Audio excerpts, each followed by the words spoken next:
بسم اللہ الرحمن الرحیم۔ محترمہ بے نظیر بھٹو کی سالگرہ کے موقع پر قومی اخبارات میں شائع ہونے والا میرا کالم ایسا آسان نہیں بے نظیر ہونا۔ بے نظیر ایک ایسا نام ہے جو دنیا کے کسی بھی حصے میں لیا جائے تو ایک مسحور کن شخصیت کی تصویر ذہنوں میں ابھرتی ہے۔ محترمہ بے نظیر بھٹو شہید، عالم اسلام کی پہلی منتخب کم عمر ترین خاتون وزیر اعظم۔ 21 جون 1953 میں جب ذوالفقار علی بھٹو کے ہاں پہلی بیٹی کی پیدائش ہوئی تو نام بے نظیر رکھا گیا۔ اس نام کا ایک استعارہ میں تبدیل ہونا اور ایک فکر بننا ایک طویل جدوجہد کا نام ہے۔ یہ بے نظیر جدوجہد ہی بے نظیر کی سواہیں حیات ہے۔ کسی نامور شخصیت کے ہاں پیدا ہونا قابل فخر بات تو ہے، مگر بڑی بات یہ ہے کہ جو آپ کے تعارف کا باعث ہو، ان کے نام کو آپ اپنے کردار سے بام عروج پر پہنچا۔ محترمہ بے نظیر بھٹو نے بھٹو شہید کی سیاسی جدوجہد کو آگے بڑھاتے ہوئے پاکستان میں جمہوریت، آزادی، اظہار رائے کی آزادی، مساوات، معاشی اور معاشرتی طور پر کمزور طبقات کے لیے بے مثال جدوجہد کی۔ بھٹو خاندان میں بچیوں کی تعلیم کو معیوب سمجھا جاتا تھا، لہٰذا بے نظیر بھٹو کی تعلیم کے لیے ایسی روایات سے بغاوت کرتے ہوئے ذوالفقار علی بھٹو اور بیگم نصرت بھٹو نے روشن خیالی کا راستہ اپنایا۔ بے نظیر بھٹو ذہین تو بہت تھی مگر انتہائی حساس بھی تھی۔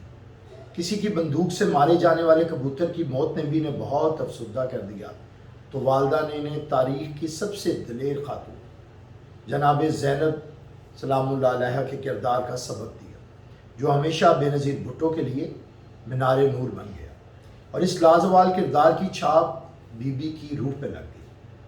جس عمر میں بچیاں پریوں کی کہانیاں سنتی ہیں، بے نظیر ان کرداروں سے اپنی روح کو سیراب کرنے لگی۔ والد نے انہیں دنیا کی بہترین درسگاہوں میں علم کے حصول کے لیے بھیجا اور اس کے ساتھ ساتھ خاص تربیت بھی جاری رکھی۔ باپ اپنی بیٹی کو بے نظیر دیکھنا چاہتا تھا اور بیٹی صرف اپنے باپ کے خوابوں کی تکمیل چاہتی تھی۔ باپ عوام الناس سے عشق کرتا رہا کہ یہی رب کائنات کا حکم ہے کہ اگر تم اپنے خالق سے پیار کرتے ہو تو پہلے مخلوق سے پیار کرو۔ جب محترمہ اعلیٰ تعلیم کے لیے ریڈ کلف کالج روانہ ہونے لگیں تو بھٹو صاحب نے انہیں کچھ یوں نصیحت کی: پاکستان میں بہت کم لوگوں کو تمہارے جیسے مواقع میسر آتے ہیں، تمہیں اس کا پورا فائدہ اٹھانا چاہیے، اور مت بھولو کہ تمہارے بھیجے جانے پر جو خرچہ اٹھے گا وہ ہماری اپنی زمینوں سے آتا ہے۔ ان لوگوں کی محنت جو خون پسینہ ایک کر کے کماتے ہیں، زمینوں پر کام کرتے ہیں، تمہیں ان کا قرض چکانا ہے، اور یہ قرض تم چکا سکتی ہو اگر بفضل خدا اپنی تعلیم کو ان لوگوں کی زندگیاں بہتر بنانے پر صرف کرو۔ بھٹو صاحب کا اپنی بیٹی سے تعلق کوئی عام باپ بیٹی والا تعلق نہ تھا، یہ رشتہ روحانی اور نظریاتی حد تک بہت گہرا تھا۔ کیا کوئی عام باپ اور بیٹی کبھی مشترکہ جدوجہد کا ایسا عہد بھی کرتے ہیں جیسا ان کے ہاں نظر آتا ہے؟ میں اپنی بڑی بیٹی کے لیے سب کچھ کرنے کو تیار ہوں، مشکل یہ ہے کہ تم بھی حساس ہو اور تمہاری آنکھوں سے بھی فوراً آنسو گرنے لگتے ہیں، اور جیسے میری آنکھوں سے بھی۔ اس کی وجہ یہ ہے کہ ہم دونوں ایک گوشت پوست کے بنے ہوئے ہیں۔ آؤ ہم دونوں ایک دوسرے کو سمجھنے کا معاہدہ کر لیں۔ تم ایک متحرک طبیعت کی مالک ہو۔ ایک متحرک انسان کی یہ کمزوری ہے کہ وہ صحرا کو حدت کے بغیر اور پہاڑوں کو برف کے بغیر دیکھنے کا تصور بھی نہیں کر سکتا۔ اپنی دھوپ کی چمک اور اپنی کوسے قضا کو باطنی اقدار اور اخلاقیات میں تلاش کرو گی، اور یہیں تمہیں کاملیت میں کا حصول ممکن ہوگا۔ ہم دونوں قابل تعریف کامیابیوں کے لیے مشترکہ طور پر جدوجہد کریں گے۔ تم تیار ہو کہ ہم اس میں سرخرو ہو جائیں؟ جب بھٹو صاحب کو تاریخ انسانی کے عین مطابق عوام کی حمایت میں خواص کی طرف سے باغی قرار دیا گیا اور سزا بھی وہی مقدر ٹھہری کہ موسم آیا تو نقل دار پہ میر سر منصور ہی کا بار آیا۔ مگر اس سے قبل ہی باپ اپنے عشق لازوال کی وراثت قید خانہ سے اپنی بے نظیر بیٹی کو اس کی 25ویں سالگرہ کے موقع پر کچھ یوں منتقل کر گیا۔ ایک بدنصیب قیدی باپ اپنی پیاری اور ذہین بیٹی کو خط کے ذریعے سالگرہ کی مبارکباد کیسے دے پائے گا، جو اپنے باپ کی زندگی کے لیے جدوجہد کر رہی ہے اور خود بھی پابند سلاسل ہے، جو اپنے ماں کے سانجے دکھ کو جانتی ہے؟ کس طرح محبت سے لبریز جذبات کا پیغام ایک قید خانے سے دوسرے قید خانے اور ایک زنجیر سے دوسری زنجیر تک پہنچ سکتا ہے؟ تمہارے دادا نے مجھے باوقار سیاست سکھائی اور تمہاری دادی سے میں نے غریب کی سیاست سیکھی۔ میری پیاری بیٹی، میں تمہیں صرف ایک پیغام دینا چاہتا ہوں۔ یہی تاریخ کا پیغام ہے کہ صرف عوام پر بھروسہ کرو، ان کی بھلائی اور مساوات کے لیے کام کرو۔ خدا کی جنت ماں کے قدموں تلے اور سیاست کی جنت عوام کے قدموں تلے ہے۔ میں جیل کی سلاخوں کے پیچھے سے تمہیں کیا تحفہ دے سکتا ہوں، جہاں سے میں اپنا ہاتھ بھی باہر نہیں نکال سکتا۔ آج میں تمہارے ہاتھ میں عوام کا ہاتھ دیتا ہوں، اور یہ عوام کا ہاتھ تھامنے کے بعد عوام سے عشق کا علم تھامے۔ بے نظیر بھٹو طویل قید کاٹنے کے بعد کریا نکلی، جدوجہد جاری رہی، کبھی میدانوں میں، کبھی ایوانوں میں، کبھی کٹہروں میں، کبھی درباروں میں، لیکن کوئی آزمائش حوصلوں کو متزلزل نہ کر سکی۔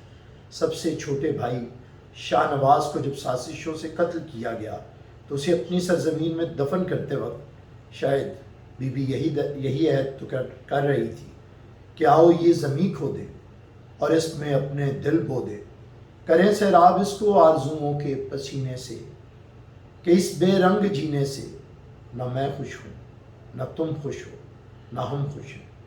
کوئی غم آگے بڑھنے سے روک نہ سکا۔ جب ہر سو ہو کا عالم تھا، لوگ حق بات کہنے سے ڈرتے تھے، اس وقت لشکر یزید میں ایک کنیز کربلا مظلوموں کی آواز بن کر ظالموں کو للکار رہی تھی کہ میں بھی منصور ہوں قید و اغیار سے۔ جدوجہد دریاؤں کی مانند آگے ہی آگے بڑھتی جا رہی تھی۔ ایک دشمن ختم ہوا تو اپنے بہت سے ہواری بصورت وارث چھوڑ گیا۔ کبھی مکمل اقتدار منتقل نہ ہوا کہ خوف رہا کہ کہیں عوام طاقت کا سرچشمہ بن کر مکمل معاشرتی و معاشی مساوات کا نام نہ لے۔ دختر مشرق کو سازشوں میں گھیرا جاتا، مگر وہ اپنی دھن میں پکی عوام کے عشق میں مست لوگوں کو روزگار کی صورت میں روٹی، کپڑا اور مکان دیتی رہی، علم کی شمع جلاتی رہی، صحت کی نعمت عوام کے دروازوں تک پہنچاتی رہی، روشنی گھر گھر پہنچتی رہی، اور لوگ گاتے رہے کہ میرے گاؤں میں بجلی آئی۔ مگر جیل والے تو ہمیشہ سے روشنی سے ڈرتے ہیں، لہٰذا پھر سازش گھڑی اور نصرت کی آنکھوں کے نور مرتضیٰ کے خون کی ہولی کھیلی گئی، اور بھٹو کو قتل کر کے دوسرے بھٹو کی حکومت کا خاتمہ ایک گھنونا کھیل تھا۔ ماں اور بہن کے ہمراہ گبرو جوان بھائی کا لاشا دفنانا اور دل کا غم بی بی نے کچھ یوں بیان کیا: آج گڑی خدا بخش کے قبرستان میں ہم 3 عورتیں تھیں اور ہمارے ساتھ 3 قبریں تھیں۔ 17 سالوں میں بھٹو خاندان کے تینوں مرد عوام، جمہوریت اور مساوات پر قربان ہو گئے۔ ان سب کے باوجود جدوجہد جاری رہی۔ دلیر اور غیرت مند خاتون کی جوانی کے 12 سال جیل میں گزر گئے۔ بھٹو کی بیٹی اور بلاول کی ماں بچوں کو ساتھ لیے ایک شہر سے دوسرے شہر عدالتوں اور کٹہروں میں پیش ہوتی رہی۔ آج بھٹو کے قاتل کے وارث جب بھٹو کے کارناموں کا ورد کرتے ہیں تو سمجھ آتی ہے کہ بے نظیر جدوجہد کا ثمر کیا ہوتا ہے۔ جب بھٹو کی بیٹی کو شہر شہر کٹہروں میں پیش کرنے والوں کی چیخیں بلند ہوتی ہیں کہ ہائے کسی کی بیٹی کو بھی بیٹی سمجھو، تو مکافات عمل کا مطلب اور تاریخ کی سچائی سمجھ میں آتی ہے۔ آج بے نظیر بھٹو کے بدترین مخالفین جب بے نظیر بھٹو کے مشن کی تکمیل کا عہد کرتے ہیں تاکہ ان کا اپنا قد بڑھ سکے، تو بے نظیر جدوجہد کی حقیقت کا ادراک ہوتا ہے۔ بے نظیر بھٹو کی بے نظیر اپنے آخری سانس تک ملک کے بلاولوں، بختاوروں اور آسپاؤں کے لیے جدوجہد کرتی رہی، اور اپنا آج ان کے کل پر قربان کرتی رہی کہ اپنے لیے تو سبھی جیتے ہیں اس جہاں میں، لیکن بی بی کا مقصد تو اوروں کے کام آنا تھا۔ آج کے بونے حکمران جب بے نظیر بھٹو انکم سپورٹ پروگرام سے بے نظیر کا نام ختم کرنا چاہتے ہیں تو بے نظیر کی غریب مائیں اور بہنیں ان کے سامنے جی بے نظیر کا نعرہ بلند کرتی ہیں، تو ثابت ہوتا ہے کہ جو دل میں بس رہا ہے حکومت اسی کی ہے۔